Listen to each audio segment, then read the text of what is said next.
Hello बच्चों, नमस्कार। हमने जो एनसीईआरटी की भूगोल की कक्षा 7वीं की जो सीरीज शुरू कर रखी थी, आज हमारा उसका तीसरा लेसन आज हम करेंगे, जिसका नाम है हमारी बदलती पृथ्वी।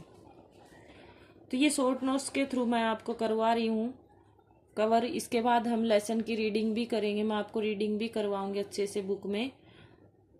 तो ये है हमारा सथल मंडलीय प्लेट। उसमें हमारा एक वर्ड आया हुआ है सथल मंडलीय प्लेट। सथल मंडल जो है हमारा अनेक प्लेटों में विभाजित है, जिन्हें सथल मंडलीय प्लेट कहते हैं। अर्थात जो भूप्रपट्टी में अनेक बड़ी एवं कुछ छोटी कठोर असमान आकार की जो प्लेटें होती हैं, कुछ बड़ी होती हैं, कुछ छोटी होती हैं, कठोर होती हैं, जो और असमान आकार यानी कि उनका आकार समान नहीं होता, ऐसी कुछ प्लेटें होती हैं जिन पर महाद्वीप एवं महासागर की सतहें टिकी होती हैं। जिन पर हमारा जो महाद्वीप और महासागर है, उनकी जो सतह है वो उसके ऊपर प्लेटों के ऊपर टिकी हुई होती है। ये प्लेटें हमेशा धीमी गति से चारों तरफ घूमती रहती हैं। प्लेट की इस गति के कारण पृथ्वी की जो सतह पर परिवर्तन होता है कि ये जो प्लेटें हैं ये हमेशा धीमी गति से चारों तरफ घूमती रहती हैं, और प्लेट की जो ये गति के कारण हमारी जो पृथ्वी की जो सतह है उसमें भी परिवर्तन होता रहता है। पृथ्वी की गति को उन बलों के आधार पर विभाजित किया गया है जिनके कारण ये गतियां उत्पन्न होती हैं। एक आता है अंतर्जनित बल, एंडोजेनिक फोर्स जिसको हम बोलते हैं। जो बल पृथ्वी के आंतरिक भाग में, आंतरिक यानी अंदर के भाग में घटित होते हैं, उन्हें अंतर्जनित बल कहते हैं।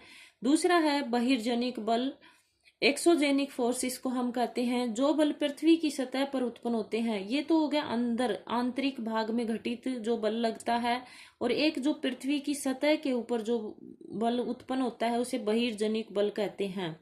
फिर आता है हमारा जो पृथ्वी की गतियां। पृथ्वी की जो गतियां हैं वो पृथ्वी की गतियां दो तरह की होती हैं, अंतर्जनित बल और बहिर्जनिक बल। जो अंतर्जनिक बल है वो है आकस्मिक बल और पटल विरूपण बल। इसको हम फिर से दो भागों में डिवाइड करते हैं, आकस्मिक बल और पटल विरूपण बल।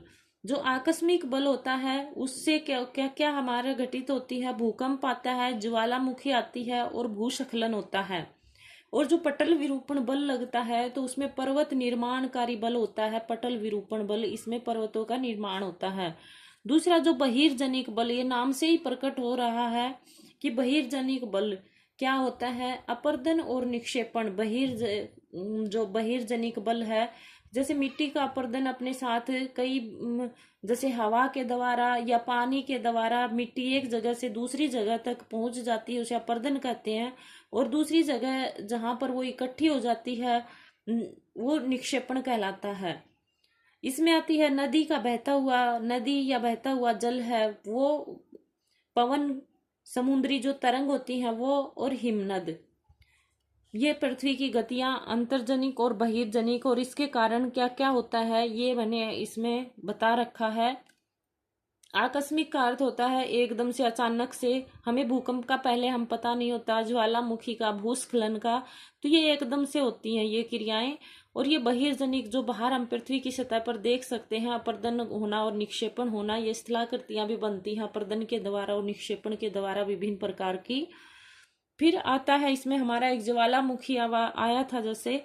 तो ज्वालामुखी क्या होता है, जो भूप्रपट्टी पर खुला एक ऐसा छिद्र होता है जिसमें पिघले हुए पदार्थ अचानक निकलते हैं। जैसे कि जो ये हमारी जो सतह होती है, इसके अंदर से जो पिघला हुआ जो पदार्थ है वो पृथ्वी के बाहर ऐसे खुला हुआ छिद्र होता है, इससे बाहर निकलता है। तो वो क्या होता है, ज्वालामुखी। भूकंप सथल मंडलीय प्लेटों की गति करने पर पृथ्वी की सतह पर कंपन होता है, और यह कंपन पृथ्वी के चारों ओर गति करता है। इस कंपन को भूकंप कहते हैं। जैसे ही सथल मंडल की जो प्लेटें हैं वो गति करती हैं, जिससे क्या होता है, जो पृथ्वी की जो सतह होती है उस पर कंपन उत्पन्न होता है, और यह कंपन पृथ्वी की चारों ओर गति कर सकता है। इस कंपन को भूकंप कहते हैं। फिर आता है उद्गम केंद्र।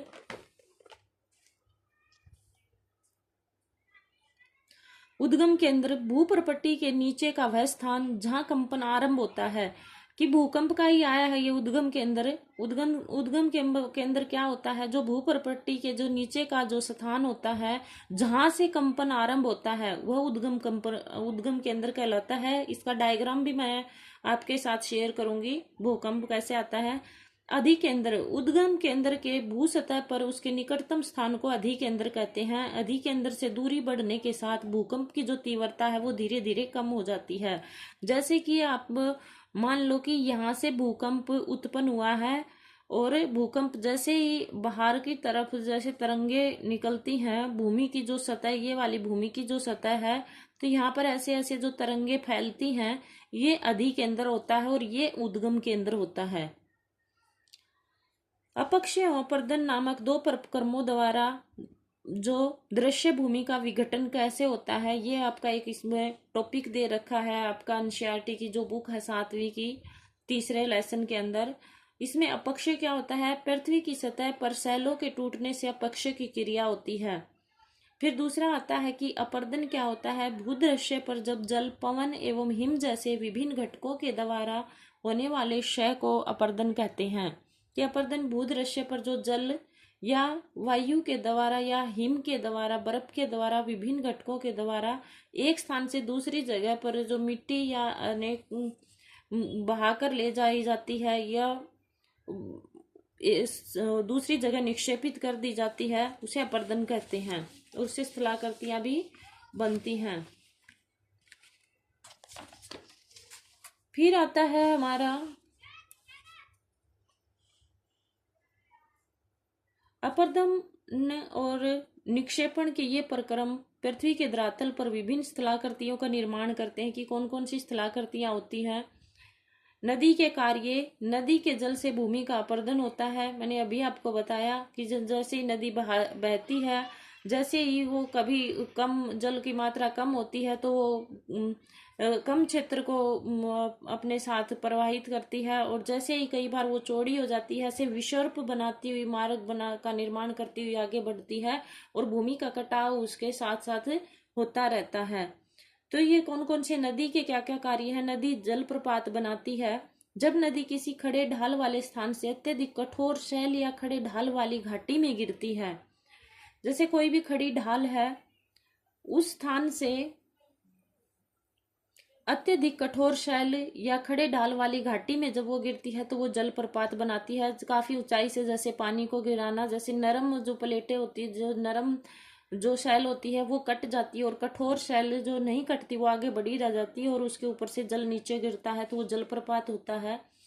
फिर विसर्प, जब नदी मैदानी भाग में प्रवेश करती है तो वह मोड़दार मार्ग पर बहने लगती है। ऐसे बल खाती हुई ऐसे ऐसे नदी चलती है तो इन्हीं मोड़ों को विसर्प कहते हैं। जैसे ऐसे वो चलेगी तो ये जो मोड़ हैं इनको विसर्प कहते हैं। चाप झील, समय के साथ विसर्प जो हैं लूप नदी से कट जाते हैं।